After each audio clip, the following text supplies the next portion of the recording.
Hello friends, कैसे हैं आप लोग। मैं लल्ला सर, लगभग 20 वर्षों से मैं क्लास 9th से 12th तक की मैथ पढ़ा रहा हूं और साथ में 9th और 10th की फिजिक्स और केमिस्ट्री पढ़ाता हूं। क्लास 10th में मैथ के चैप्टर में आज मैं त्रिभुज चैप्टर शुरू करने वाला हूं, जो कि विद्यार्थियों का मनपसंद चैप्टर है।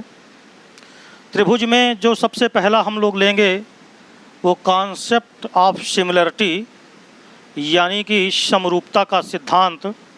यहाँ से हम स्टार्ट करेंगे, लेकिन इसके पहले मैं आपको बता दूं कि मैथ के लिए जो मेरा ये चैनल है मैथ विद लल्ला सर, इसी प्रकार क्लास 9th और 10th के लिए मैंने साइंस का यूट्यूब चैनल बनाया हुआ है, जिसका नाम है साइंस विद लल्ला सर। तो अगर आप साइंस के वीडियोज़ देखना चाहते हों तो कृपया मेरे साइंस विद लल्ला सर के चैनल को सब्सक्राइब कर लीजिएगा। आज के लेक्चर में हम समरूपता के सिद्धांत का अध्ययन करने वाले हैं, साथ में हम थैल्स प्रमेय को भी देखेंगे इसी चैप्टर में, इसी लेक्चर में थैल्स प्रमेय, और इसके बाद हम उस पर एप्लीकेशन देखेंगे। तो कॉन्सेप्ट ऑफ सिमिलरिटी यानी समरूपता का सिद्धांत क्या है।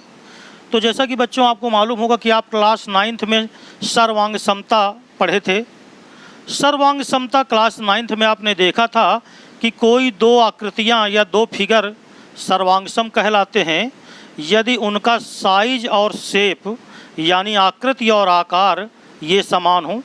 सर्वांगसमता में आपने ये भी सिद्धांत पढ़ा था कि यदि दो आकृतियां हैं, एक को उठा करके दूसरे के ऊपर रख दिया जाए तो ये पता ना चले कि कौन आकृति पहली वाली है और कौन आकृति दूसरी वाली है, तो हम कहते थे कि दोनों वस्तुएं क्या हैं, ये दोनों आकृतियां क्या हैं, सर्वांगसम हैं।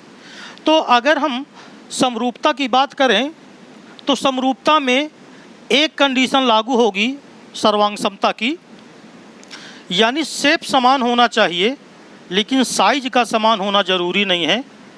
तो समरूपता और सर्वांगसमता में यही एक अंतर है कि सर्वांगसमता में आकार भी समान होता था, लेकिन समरूपता में आकार का समान होना ज़रूरी नहीं है। केवल शेप ही समान हो जाए, आकृति उसकी सेम हो जाए तो वो समरूप कहलाते हैं। कि जैसे मान लीजिए, मैं आपको एक उदाहरण से समझाता हूँ कि मैंने एक वृत्त खींचा और इसका केंद्र है O और इसकी त्रिज्या जिसको हम R बोलते हैं, मान लीजिए वो 3 सेंटीमीटर त्रिज्या है। और एक वृत्त दूसरा खींच लिया जाए, उसका केंद्र मान लो O' कहा और उसकी त्रिज्या हम 5 सेंटीमीटर ले लें, तो ये दोनों जो सर्कल हैं, दोनों वृत्त हैं, ये समरूप कहलाएंगे लेकिन ये सर्वांगसम नहीं होंगे। यानी दो जो वृत्त होते हैं उनका देखिए शेप सेम होता है, दोनों आकृतियां आपको सेम दिख रही हैं लेकिन इनके आकार अलग अलग हैं। ये दोनों सर्वांगसम हो सकते थे अगर इन दोनों की त्रिज्याएं बराबर हो जाती। यानी ये 5 सेंटीमीटर का त्रिज्या है, ये भी 5 सेंटीमीटर त्रिज्या का अगर वृत्त हो जाता तो अगर हम एक को उठा के दूसरे के ऊपर रख देते तो वो पहले वाले को दूसरा वाला पूरी तरह ढक लेता। तो ये समरूप हैं लेकिन सर्वांगसम नहीं है। दूसरे एग्जाम्पल के लिए अगर आपको दिखाएं कि मान लीजिए एक लाइन मैंने ये खींचा AB, ये स्ट्रेट लाइन है, दूसरी स्ट्रेट लाइन मैंने CD खींचा, तो ये दोनों जो स्ट्रेट लाइन है, दोनों सरल रेखाएं हैं, ये दोनों सरल रेखाएं समरूप तो हैं लेकिन ये सर्वांगसम नहीं है। क्योंकि अगर एक रेखा CD को मैं AB के ऊपर रख दूंगा तो CD कभी भी AB को पूरी तरह ढक नहीं सकती। हाँ, इसके ऊपर रख तो जाएगी लेकिन ये पूरी तरह ढक नहीं सकती। ये पूरी तरह ढक सकती थी केवल एक कंडीशन पर, यदि दोनों की लंबाइयाँ आपस में क्या हो जाती, बराबर। तो हम इन दोनों रेखाओं को समरूप कह सकते हैं लेकिन हम इन्हें कभी भी सर्वांगसम नहीं कहेंगे। तीसरी कंडीशन, जैसे मान लीजिए कोई दो वर्ग खींच दें हम, ये कॉन्सेप्ट है, आप इसको समझ लेंगे तभी आगे आपका काम चलेगा। एक वर्ग मान लीजिए ये है और एक वर्ग मैं और खींच दूँ, ये कोई दूसरा वर्ग है। अब देखो, वर्ग का मतलब होता है जिसकी चारों भुजाएं बराबर हैं। तो मान लीजिए ये 5 सेंटीमीटर का एक वर्ग है ABCD, और ये 8 सेंटीमीटर का एक वर्ग है PQRS, राइट है। तो ये दोनों मैंने वर्ग खींचे, तो क्या ये दोनों वर्ग सर्वांगसम कहलाएंगे? बिल्कुल नहीं कहलाएंगे, क्योंकि सर्वांगसम होने के लिए जो कंडीशन है उसमें है कि शेप एंड साइज ये दोनों सेम होना चाहिए। तो शेप तो यहाँ सेम दिख रहा है, लेकिन इसका साइज छोटा है और इसका साइज क्या है? बड़ा है। अगर इसका साइज भी इसके बराबर होता, यानी यदि दोनों के साइज आपस में क्या होते? बराबर होते, तो ये सर्वांगसम हो जाते। लेकिन अभी यहाँ पर हम इनको सिर्फ समरूप कहेंगे, सर्वांगसम नहीं कह सकते। बात समझ में आ गई ना? यदि मान लीजिए मैं दो समबाहु त्रिभुज बनाऊं, इक्विलैटरल ट्रायंगल समबाहु त्रिभुज जिसकी तीनों भुजाएं बराबर होती हैं, तो देखो एक समबाहु त्रिभुज, ये आप चौथे उदाहरण के रूप में ले लीजिए। मान लीजिए एक त्रिभुज मैंने बनाया, यह है ABC, इसकी प्रत्येक भुजा मान लीजिए 5 सेंटीमीटर की है। ये 5 सेंटीमीटर का एक ट्रायंगल मैंने बनाया, और एक ट्रायंगल मैंने और बना लिया, उसका नाम मैंने PQR रखा, और इसकी प्रत्येक जो भुजा है वो 2 सेंटीमीटर लंबाई की है। तो देखो ये दोनों त्रिभुज, ये दोनों ट्रायंगल समरूप तो कहलाएंगे मगर सर्वांगसम नहीं कहलाएंगे, क्योंकि ये दोनों आकृति तो दोनों की त्रिभुज की है और दोनों समबाहु त्रिभुज हैं, लेकिन दोनों के आकार अलग अलग हैं। इसका आकार 5 सेंटीमीटर भुजा वाले समबाहु त्रिभुज का है, और जो PQR त्रिभुज है इसका जो आकार है वो 3 से 2 सेंटीमीटर वाले त्रिभुज का है। अगर इस त्रिभुज को मैं इसके अंदर रखूँगा तो ये पूरी तरह इसके अंदर आ जाएगा, लेकिन इसको ढक नहीं सकता। हमको ABC त्रिभुज अलग दिखेगा और हमको PQR त्रिभुज अलग दिखेगा। तो आप तो समझ गए होंगे अब कि सर्वांगसमता और समरूपता में क्या अंतर है। लेकिन अब एक प्रश्न उठता है ये कि क्या दो सर्वांगसम त्रिभुज या क्या दो सर्वांगसम जो आकृतियां हैं क्या वो समरूप हो सकती हैं? देखिए, अगर मान लीजिए कोई दो सर्वांगसम आकृतियां हैं तो वो सदैव समरूप होंगी। क्यों? क्योंकि समरूपता की कंडीशन को तो वो पूरी तरह अप्लाई कर ही रही हैं उसमें। भाई सर्वांगसम अगर है तो शेप एंड साइज, हिंदी में बोलूं तो आकृति और आकार ये बराबर होना चाहिए, सेम एक समान होना चाहिए। तो अगर आप सर्वांगसम लेते हो तो शेप तो समान है उसका। इसका मतलब है कि यदि कोई दो फिगर सर्वांगसम हैं तो ये 100% होगा कि वो समरूप होंगे। यानी सर्वांगसमता अगर लागू हो रही है किन्हीं दो आकृतियों में तो वो समरूप जरूर होंगे। लेकिन यह जरूरी नहीं है कि दो शेप अगर समरूप हैं तो वो सर्वांगसम भी हों। आप बात समझ रहे हैं जो मैं कहना चाहता हूँ? अगर मान लीजिए दो त्रिभुज के ऊपर आप चूंकि आप त्रिभुज पढ़ने जा रहे हो, तो अगर मैं त्रिभुज की ही चलो बात कर लूँ, तो यदि दो सर्वांगसम त्रिभुज हैं तो वो समरूप होंगे। यानी अगर हमें सर्वांगसम सिद्ध करना है कि सिद्ध करो कि दो त्रिभुज सर्वांगसम हैं, और हम ये सिद्ध कर गए कि वो दोनों त्रिभुज समरूप हैं, राइट? तो समरूप अगर हैं तो ये आवश्यक नहीं है कि वो सर्वांगसम होंगे, लेकिन अगर वो सर्वांगसम हैं तो निश्चित है कि वो समरूप होंगे। तो ये बहुत ही महत्वपूर्ण पॉइंट है जो आपको ध्यान रखना है कि सर्वांगसमता समरूपता को निरूपित करती है, लेकिन समरूपता कभी सर्वांगसमता को निरूपित नहीं करती। तो क्लास 9th में आपने सर्वांगसमता का तो पूरा अध्ययन किया ही है और सर्वांगसमता के प्रतिबंधों का भी आपने अध्ययन किया था। यहाँ पर सर्वांगसमता का हम अध्ययन करेंगे। और देखिए दो बहुभुज, अब अगर मान लीजिए हम यहाँ पर समरूपता कब होती है अगर इसकी बात करें, तो दो बहुभुज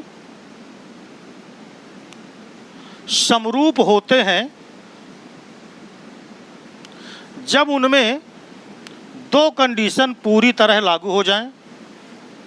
पहला नंबर, बहुभुज का मतलब कई भुजाओं से घिरी हुई आकृति। त्रिभुज भी बहुभुज ही कहलाएगा, चतुर्थभुज भी है, चतुर्भुज जिसको कहते हो, पंचभुज भी है। तो कोई बहुभुज, दो बहुभुज अगर आपने लिया और उनमें आपने तुलना किया तो समरूपता कब निकल के आएगी? वो समरूप कब कहलाते हैं? यदि पहला नंबर उनके संगत कोण आपस में बराबर हों। यानी पहला नंबर ये है कि उनके संगत कोण बराबर हों।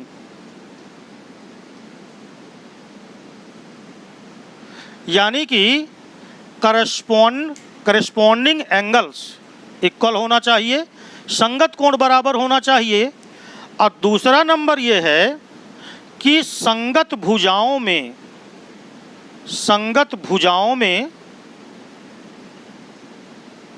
अनुपात बराबर हो। संगत भुजाओं में अनुपात बराबर हो। देखिए, जब 9th में आप पढ़ रहे थे सर्वांगसमता, तो आपने त्रिभुजों की सर्वांगसमता पढ़ी है। उसमें कंडीशन क्या थी कि दो त्रिभुज सर्वांगसम कहलाते हैं अगर उनके संगत कोण बराबर हों तथा संगत भुजाएं बराबर हों। यानी दोनों में बराबर का रिलेशन था। लेकिन क्लास 10th में जो आप समरूपता पढ़ने जा रहे हो, अंग्रेजी में इसको सिमिलरिटी बोलते हैं, तो दो त्रिभुज समरूप कहलाते हैं, या दो बहुभुज भी कह सकते हो आप। अगर 3 भुजाओं से घिरी आकृति लोगे तो आप त्रिभुज बोलोगे, और अगर 3 से अधिक भुजाएं लोगे तो आप बहुभुज बोलने लगोगे, या जितनी भी भुजाएं हों उनके उसी हिसाब से आप नाम ले सकते हो। तो दो बहुभुज समरूप होते हैं यदि पहला नंबर उनके संगत कोण बराबर हों, और दूसरा नंबर यह है कि जो उनकी संगत भुजाएं हैं वो बराबर न हो करके उनमें अनुपात बराबर हो, है ना। क्लास 9th में आपने देखा था कि संगत भुजाएं बराबर हों, सर्वांगसमता में संगत भुजाएं बराबर हों, लेकिन यहाँ पर संगत भुजाएं बराबर न हो, बल्कि उन भुजाओं में एक रेशियो जो निकले वो बराबर निकले। अब चूँकि आप त्रिभुज का अध्ययन करेंगे और त्रिभुज ही है आपके कोर्स में पढ़ रहे हो जो, तो आइए हम त्रिभुज में ही इस चीज़ को समझें। जैसे मान लीजिए हमारे पास कोई दो त्रिभुज हैं। एक त्रिभुज है ABC, और मान लीजिए कोई दूसरा त्रिभुज है, उसका नाम है PQR। ये दो मैंने त्रिभुज लिया। ये दोनों त्रिभुज समरूप कब होंगे? तो हम ये कह सकते हैं कि त्रिभुज ABC तथा त्रिभुज PQR समरूप होंगे यदि पहला नंबर उनके संगत कोण बराबर हों। तो संगत कोण ले लेंगे हम। जैसे यहाँ पर हम कहते हैं कि कोण A ये बराबर हो जाए कोण P के। कोण A ये इक्वल है कोण P के। कोण जो B है वो इक्वल हो जाए कोण Q के। ये B जो है वो इक्वल हो जाए कोण Q के। और जो कोण C है वो इक्वल हो जाए कोण किसके? R के। यानी कोण C ये बराबर हो जाए कोण किसके? R के। तो पहली कंडीशन ये होना चाहिए, तथा साथ में जो दूसरी कंडीशन है वो ये है कि दोनों त्रिभुजों की संगत भुजाओं में अनुपात बराबर हो। इन दोनों त्रिभुजों की संगत भुजाएं, AB की संगत PQ लिया आपने, तो AB अपान PQ, यानी AB और PQ का अनुपात वही होगा जो BC और QR का होगा, यानी BC अपान QR, और बराबर होगा AC अपान PR। तो ये बराबर होगा AC अपान PR। तो अगर ये दो कंडीशन लागू होती हैं तो हम कह सकते हैं कि दो त्रिभुज क्या होंगे? समरूप होंगे। अब इसके बाद समरूपता के प्रतिबंध भी आगे भी आएगा कि अगर ये कंडीशन लागू हो जाती है तो ये अपने आप लागू हो जाती है। यानी अगर दो त्रिभुज हैं और संगत कोण बराबर हैं तो फिर अनुपात तो उनमें बराबर आएगा, और अगर अनुपात बराबर है तो कोण भी अपने आप क्या होंगे? बराबर होंगे, है ना। यानी एक चीज़ अगर लागू हो जाती है तो दूसरी तो उसमें अपने आप हो जाती है। फिलहाल तो यहाँ पर कंडीशन कितनी है, 2। संगत भुजाओं में अनुपात बराबर होना चाहिए और संगत कोण आपस में क्या होना चाहिए, बराबर होना चाहिए। तो त्रिभुज ABC ये समरूप कहलाएगा त्रिभुज किसके, PQR के। तो आप ये समरूपता का जो चिन्ह है ये ध्यान रखना है आपको, है ना। कुछ लोग ऐसे बनाते हैं तो कोई दिक्कत नहीं, आप जो है ये, तो ये समरूपता का चिन्ह है, दोनों त्रिभुज समरूप हो जाएंगे। अच्छा देखो, जैसे कोण A कोण P के बराबर है, देखो संगत की बात आती है कि संगत कोण बराबर हो, तो जब आप नाम यहाँ लिखते हो, जैसे आपने लिखा त्रिभुज ABC समरूप है त्रिभुज PQR के, तो संगत का नाम संगत कैसे है, ABC पहला अक्षर A लिखा है यानी कोण A, तो इधर पहला अक्षर कौन है, P, तो कोण A का संगत कोण कौन सा कहलाएगा, P, यानी कोण A इक्वल किसके, P के, ये होना चाहिए। तो याद रखें जैसे B है तो देखिए B बीच में आया तो Q भी बीच में आया, C यहाँ लास्ट में है तो देखो R भी यहाँ लास्ट में है, ये संगत कहलाते हैं। संगत भुजाएं कैसे, AB, तो देखो AB पहले 2 अक्षर लिया तो AB भुजाई, AB की संगत PQ, तो ये देखो AB अपॉन PQ। फिर देखो BC लास्ट के 2 अक्षर लिया तो लास्ट के 2 अक्षर क्या है, QR, तो देखो BC अपॉन QR। फिर देखो पहला और तीसरा अक्षर लो AC भुजाई, इधर से पहला और तीसरा अक्षर लो तो PR भुजाई। याद रखें अगर आपने ये चीज़ें संगत देखी हैं तो नाम आप यही लिख सकते हैं, या अगर आपने कहा कि त्रिभुज ABC ये समरूप है त्रिभुज PQR के, तो फिर आपको ये ध्यान रखना है कि कोण A P के ही बराबर होना चाहिए। ये नाम लिखा है तो इसके हिसाब से ही सारी चीज़ें होनी चाहिए, अन्यथा गलत हो जाएगा। जैसे मान लीजिए मैं यहाँ त्रिभुज ABC लिख दूँ और समरूप लिख दूँ QPR, तो यहाँ पर फिर नंबर चेंज कर दिया मैंने, तो फिर ये कंडीशन नहीं, फिर दूसरी कंडीशन उसमें लागू होगी। तो इन सब चीज़ों का आपको ध्यान रखना है। और ये सिमिलरिटी का जो सिद्धांत है, कॉन्सेप्ट है, ये मैंने आपको बताया कि हकीकत में सिमिलरिटी होती क्या है। अब देखिए इस पर आधारित जो स्टार्टिंग है क्लास 10th की, वो थ्योरम से हो रही है जिसका नाम है थैल्स प्रमेय। तो चलिए, हालांकि मैं थैल्स प्रमेय का एक वीडियो बना चुका हूँ पहले, लेकिन आवाज़ की क्लियरिटी ना होने के कारण, चूँकि मेरा पहला वीडियो था वो, तो उसमें आवाज़ की क्लियरिटी ना होने के कारण मैं पुनः एक बार थैल्स प्रमेय आपको पूरी तरह समझाने का प्रयास करता हूं। तो चलिए आज हम क्लास 10th की पहली थ्योरम लेते हैं जिसका नाम है थैल्स प्रमेय या आधारभूत aanupatikta प्रमेय। देखते हैं कि थैल्स प्रमेय क्या है। तो सबसे पहले थैल्स प्रमेय है क्या, उसकी प्रतिज्ञा का है, साधारण प्रतिज्ञा जिसको आप कहते हो, या उसका जो कथन है वो है क्या। किसी त्रिभुज में एक भुजा के समांतर खींची गई रेखा अन्य 2 भुजाओं को समान अनुपात में विभाजित करती है। ये कथन है इसका कि यदि किसी त्रिभुज में एक भुजा के समांतर कोई रेखा खींच दी जाए तो अन्य 2 भुजाओं को वो समान अनुपात में विभाजित करती है। देखिए जैसे मान लीजिए यहाँ पर एक त्रिभुज ABC है और उसमें BC के समांतर एक रेखा DE खींची गई है जो AB को D पर और AC को कहाँ पे काटती है, E पर। तो ये अगर AB और AC को काटेगी तो समान अनुपात में विभाजित करेगी, मतलब जो अनुपात AD का BD के साथ होगा वही अनुपात AE का किसके साथ होगा, EC के साथ होगा। ये थैल्स प्रमेय है, बहुत ही इंपॉर्टेंट है। परीक्षा में तो क्लास 10th में तो 100% CBSE बोर्ड हो, चाहे वो UP बोर्ड हो, चाहे वो बिहार बोर्ड हो, तो हर जरूर आती है इसको। तो देखिए जब आप प्रमेय क्लास 9th में तो आप पढ़े ही होंगे, जो लिखने की स्टार्टिंग होती है वो हम कैसे करते हैं। सबसे पहले हम लिखते हैं ज्ञात है, इंग्लिश में आप लिखते हो गिवन। तो देखिए ज्ञात है हमको कि त्रिभुज ABC में जो DE है वो समांतर है BC के। एक रेखा DE है वो BC के समांतर है,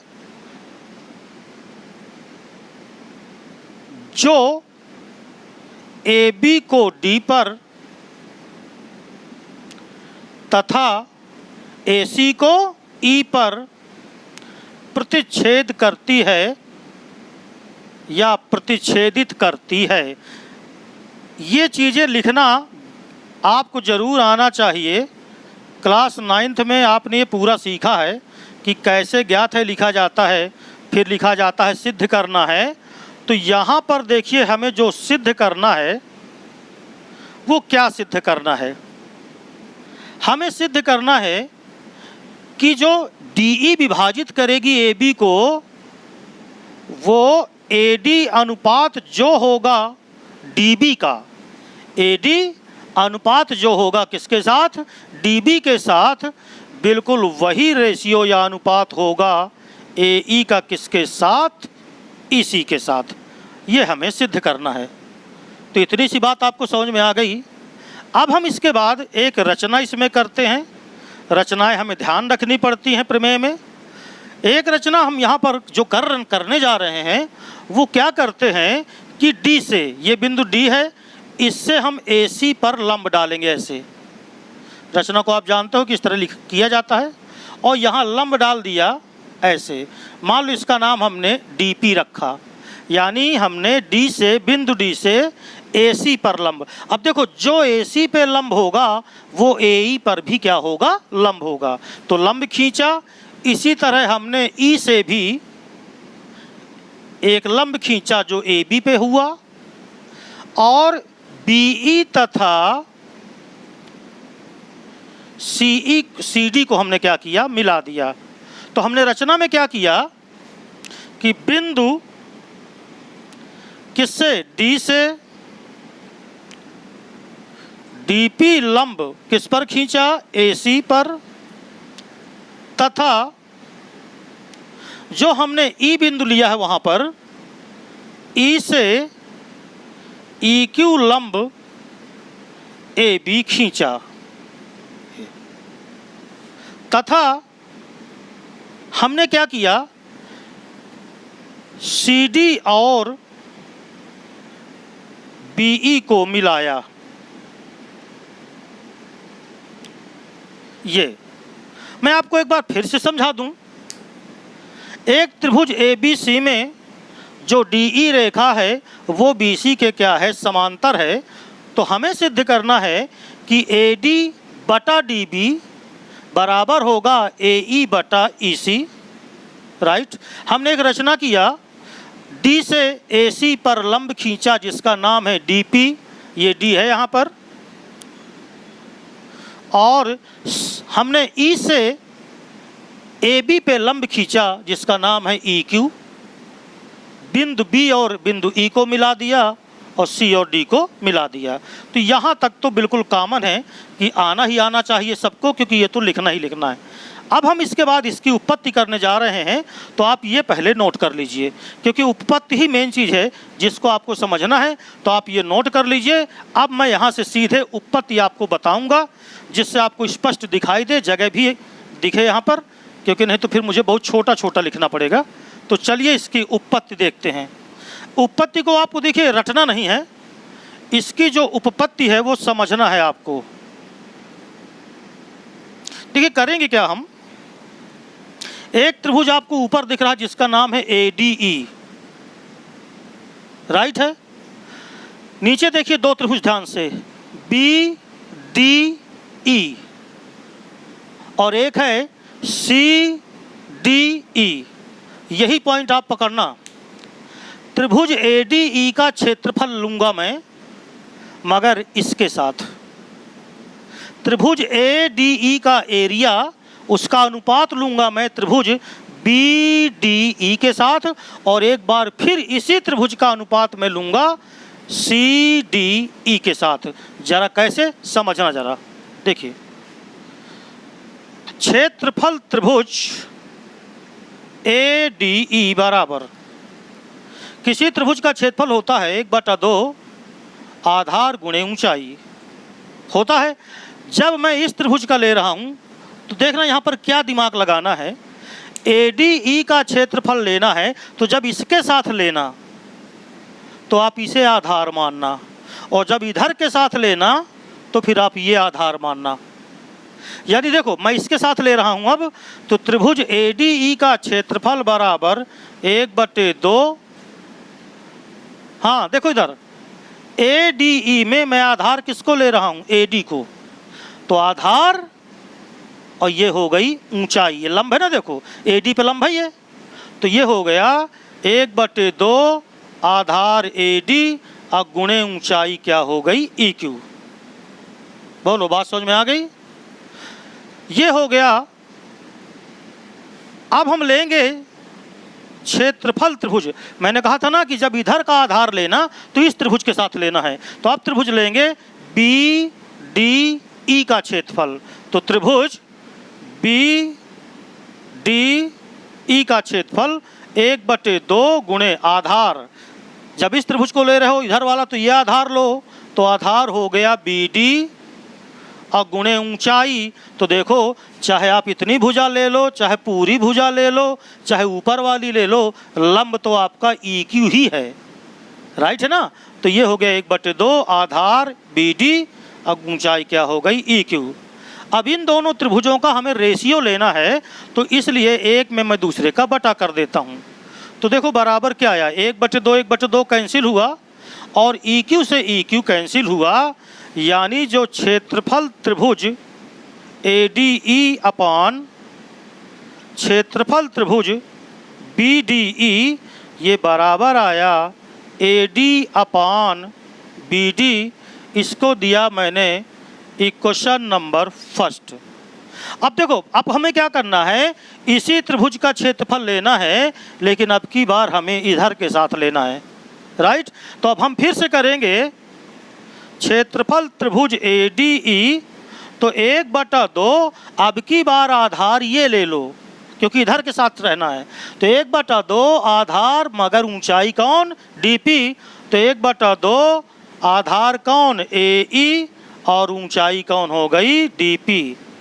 और जब आप क्षेत्रफल त्रिभुज लेंगे, अब इसके साथ इधर से लेना है, तो CDE। तो त्रिभुज CDE। तो 1/2 आधार बोलो कौन सा है इसमें? CE, मगर लंब कौन माना जाएगा? DP। तो CE इंटू DP। अब इसमें भी अनुपात निकालो, तो देखो भैया 1/2 हो गए कैंसिल, और DP से DP क्या हो गया? कैंसिल। यानी क्षेत्रफल त्रिभुज ADE अपान क्षेत्रफल त्रिभुज CDE ये बराबर आ गया AE अपान EC। इसको दे दिया दूसरा नंबर। बात समझ में आ गई? अब जरा देखो, हम जानते हैं कक्षा 9 में आपने पढ़ा होगा कि चूंकि एक ही आधार, कौन सी आधार? DE, जरा ध्यान से देखना, तथा समान समांतर रेखाओं कौन कौन सी? DE समांतर BC के मध्य ये दोनों त्रिभुज हैं। BDE इसका नाम लिया तो DE आया, CDE तो भी DE आया, तो दोनों में DE आया तो समान आधार हो गया। और BC और DE समांतर हैं, इनके मध्य त्रिभुज कौन कौन से हो गए? BDE तथा त्रिभुज CDE हैं या स्थित हैं। तो दो समान एक ही आधार पर और दो समान समांतर रेखाओं के बीच स्थित अगर कोई दो त्रिभुज होते हैं तो दोनों के क्षेत्रफल बराबर होते हैं। ये क्लास 9 में आप पढ़ चुके हो, 9th में। इसलिए क्षेत्रफल त्रिभुज कौन सा? BDE, यानी ये वाला, ये बराबर ही होगा क्षेत्रफल त्रिभुज CDE, राइट। ये महत्वपूर्ण चीज अब आपको मिली। इसलिए समीकरण 1 तथा समीकरण 2 से जरा चेक करो। देखो जरा बायां पक्ष देखो, त्रिभुज ADE, देखो इधर त्रिभुज ADE बटे त्रिभुज BDE और यहाँ ADE बटे में क्या है? CDE। तो दोनों के अंश बराबर दिख रहे हैं, तो अंश तो बराबर हैं और हर भी क्या हो गए बराबर। 2 से बायां पक्ष बराबर होगा, बराबर है। अगर बायां पक्ष बराबर है, या मैं सुनो इस तरह न लिख के डायरेक्ट ऐसे भी लिख सकता हूं, इसलिए समीकरण 2 से देखो, समीकरण 2 क्या है? त्रिभुज ADE का क्षेत्रफल अपान क्षेत्रफल त्रिभुज CDE, देखिए 2 है ना, ये बराबर था AE अपान CE। ये देखिए, तो ये बताओ ये जो BDE क्षेत्रफल है वो CDE के बराबर ही तो है। तो अगर मैं चाहूँ तो इसको ऐसे लिख सकता हूँ, क्षेत्रफल त्रिभुज ADE अपान क्षेत्रफल त्रिभुज CDE हटा के मैं उसकी जगह पे BDE लिख सकता हूँ, और ये बराबर ही होगा AE अपान कितना EC। इसको समीकरण नंबर मैंने 3 कर दिया। अब एक और समीकरण नंबर 3 दोनों की तुलना कर लो, तो समीकरण 1 तथा 3 से अब 1 और 3 को देखो तो दोनों के बोलो बाएं पक्ष बराबर हो गए कि नहीं हो गए? तो अगर बाएं पक्ष बराबर तो दाएं पक्ष भी क्या होंगे? बराबर होंगे। यानी हम कह सकते हैं AD अपान BD ये बराबर ही होगा AE अपान CE। देखिए जरा क्या सिद्ध करना था, हमने इसके पहले आपको लिखाया था, बिल्कुल सेम चीज आ रहा है कि समान अनुपात में विभाजित करेगी, और यही क्या है? थेल्स प्रमेय। बात समझ में आ गई? ये है थेल्स प्रमेय। अब इसी थेल्स प्रमेय से देखो 2 चीजें या 1-2 चीजें और निकल के आ सकती हैं। कैसे आ सकती है? जरा इधर देखिएगा। थेल्स प्रमेय वहां से सिद्ध हो गई, यानी आप वहां प्रूव्ड लिख सकते हैं क्योंकि वो थेल्स प्रमेय वहां से सिद्ध हो गई। अब कुछ पॉइंट हैं जो आप और देख सकते हो। कैसे? सुनो जरा। यहां से सिद्ध हो गया, थेल्स प्रमेय प्रूव्ड हो गई ये। अब देखो, चूंकि AD अपान BD ये बराबर आ गया है AE अपान CE, तो हम इसको ऐसे भी लिख सकते हैं कि BD अपान AD, यानी पलट के लिख दें तो ये हो जाएगा CE अपान AE हो जाएगा। अब हम दोनों तरफ अगर 1 जोड़ दें तो BD अपान AD प्लस 1 ये बराबर हो जाएगा CE अपान AE प्लस 1। अब देखो यहाँ क्या आएगा? AD, और यहाँ आ जाएगा BD प्लस AD। इधर देखो AE, और यहाँ आ जाएगा CE प्लस AE। अब आप खुद सोचो, BD और AD जुड़ेगा तो क्या मिलेगा? ये BD है और ये AD है, तो बताओ पूरी भुजा मिली जिसका नाम क्या है? AB। अर्थात हम कह सकते हैं कि AB अपान AD, CE और AE जोड़ो तो पूरी भुजा क्या मिलेगी? AC। तो AC अपान AE। ये एक और कंडीशन इसमें लग सकती है कि पूरी भुजा AB बटे BD, AB बटे AD, पूरी भुजा बटे ऊपर की भुजा बराबर पूरी भुजा बटे ऊपर की भुजा, बिल्कुल संगत। इसी तरह आप ऐसे भी कह सकते हैं पूरी भुजा बटे नीचे की भुजा बराबर पूरी भुजा बटे नीचे की भुजा। समझ गए ना? तो इस प्रकार ये थेल्स प्रमेय थी। अब इसके बाद है थेल्स प्रमेय का विलोम। फिर हम इसके बाद इसके कुछ क्वेश्चन लेंगे और इस बहुत अच्छे से सवाल करवाएंगे। आर डी शर्मा एग्जाम्पलर वगैरह सभी के करवाएंगे, ठीक है ना? इसके पहले के सारे चैप्टर पढ़ा चुका हूँ। द्विघात समीकरण के सारे प्लेलिस्ट में पड़े हुए हैं वीडियो, आप उनको देख करके बड़े आराम से तैयार कर सकते हैं। ठीक है, नमस्ते।